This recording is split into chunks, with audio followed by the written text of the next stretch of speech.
नमस्कार, स्वागत है आपका डॉक्टर साहिब में और मैं हूं आपके साथ सौम्या राठी। आज के डॉक्टर साहिब के एपिसोड में हम एक बार फिर से गठिया के बारे में बात करने वाले हैं। गठिया को ऐसे लाइलाज बीमारी कहा जाता है, लेकिन अगर किसी को गठिया की समस्या है तो उसका जीवन जो है वो ज़्यादा आरामदायक कैसे हो सकता है, आज हम यही समझने वाले हैं। और ये चीज़ें समझाने के लिए इस वक्त मेरे साथ मौजूद हैं डॉक्टर अविनाश चंद्रा, जो कि बिहार के सबसे जाने माने फिजिशियंस में से एक हैं। सबसे पहले डॉक्टर साहब नमस्कार, बहुत बहुत स्वागत है आपका। डॉक्टर साहब, गठिया एक ऐसी बीमारी है जिसका किसी के पास कोई इलाज नहीं है। उसके लिए जो हेल्पफुल वाले जो ट्रीटमेंट्स होते हैं वही चलते हैं, क्योंकि उसे ख़त्म नहीं किया जा सकता। ऐसे में मैं चाहूँगी कि आप हमारे दर्शकों को आज ये समझाएं कि अगर किसी को गठिया है तो अपना बेहतर ख्याल कैसे रखें। देखिए, जैसा कि आपने बताया कि इसका कोई इलाज नहीं है। कोई भी बीमारी का इलाज तब होगा जब हमें ये पता चलेगा कि आखिर ये बीमारी हो क्यों रही है।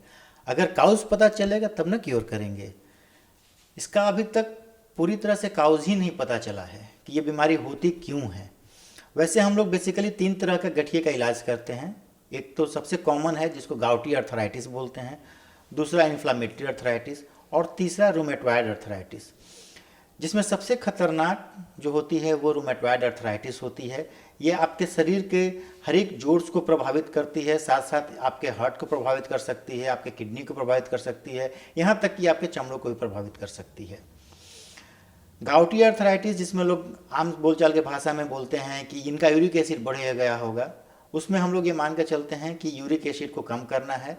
और यूरिक एसिड कम करने के लिए हम लोग कुछ सलाह देते हैं कि आप हाई प्रोटीन डाइट का सेवन न करें या कम करें। अब हाई प्रोटीन डाइट में होता है आप पालक नहीं खाएंगे, मूली, टमाटर, बैगन, खीरा, ककड़ी, काजू, छुहाड़ा, दूध, बड़ी मछली और खस्सी के मांस का सेवन करने को हम लोग मना करते हैं। स्टेफुल और जॉयफुल लाइफ जो कि गठिया के मरीजों के लिए बहुत एसेंशियल होती है, वो कैसे प्राप्त करें। सबसे पहले तो नियमित दिनचर्या, योगा और व्यायाम इसमें एक बहुत अच्छा रोल अदा करता है।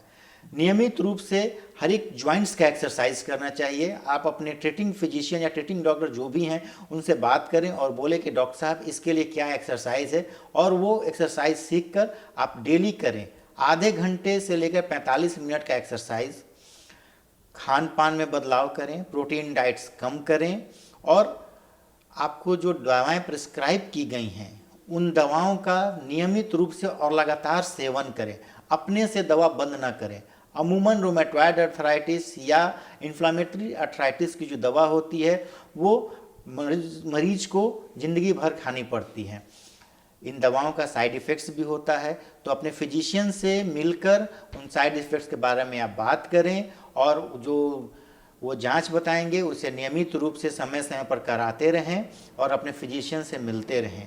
जॉइंट्स मोबिलिटी का खास ख्याल रखना है, जॉइंट्स को मोबिलाइज रखना है।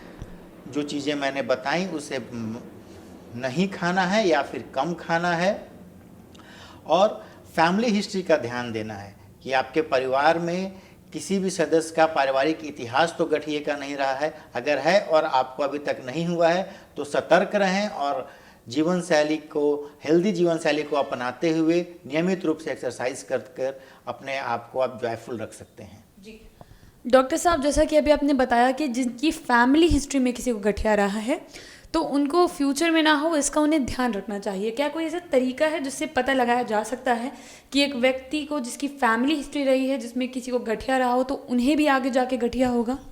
हम लोग जनरली जेनेटिक मैपिंग करते हैं, लेकिन अभी तक इसकी ज़रूरत नहीं पड़ती है।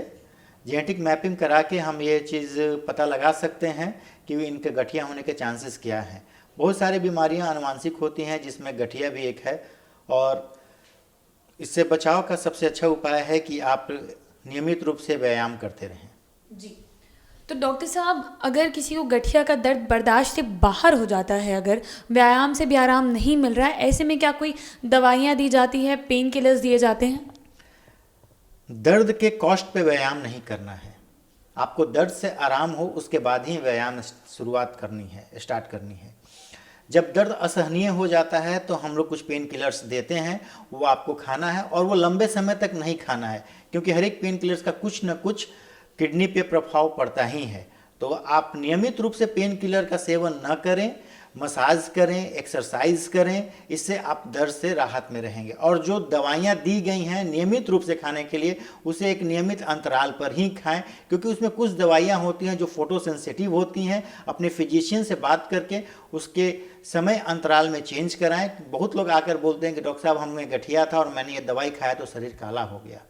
ये दवा का फोटो सेंसिटिव इफेक्ट के कारण ऐसा होता है, तो अपने ट्रीटिंग फिजिशियन से बात करके दवा के समय में बदलाव करें। जी, उम्मीद करती हूँ कि डॉक्टर साहब ने जो सारी बातें बताई हैं आपने उन्हें ठीक तरीके से सुना और समझा होगा। इसी के साथ बहुत जल्द मुलाकात होगी डॉक्टर साहब के अगले एपिसोड में। तब तक के लिए अगर वीडियो को फेसबुक पर देख रहे हैं तो पेज को लाइक करें, यूट्यूब पर देख रहे हैं तो चैनल को सब्सक्राइब करें। कमेंट सेक्शन या मेल बॉक्स के माध्यम से आप हमें बता सकते हैं कि डॉक्टर साहिब से आपके क्या सवाल हैं। धन्यवाद।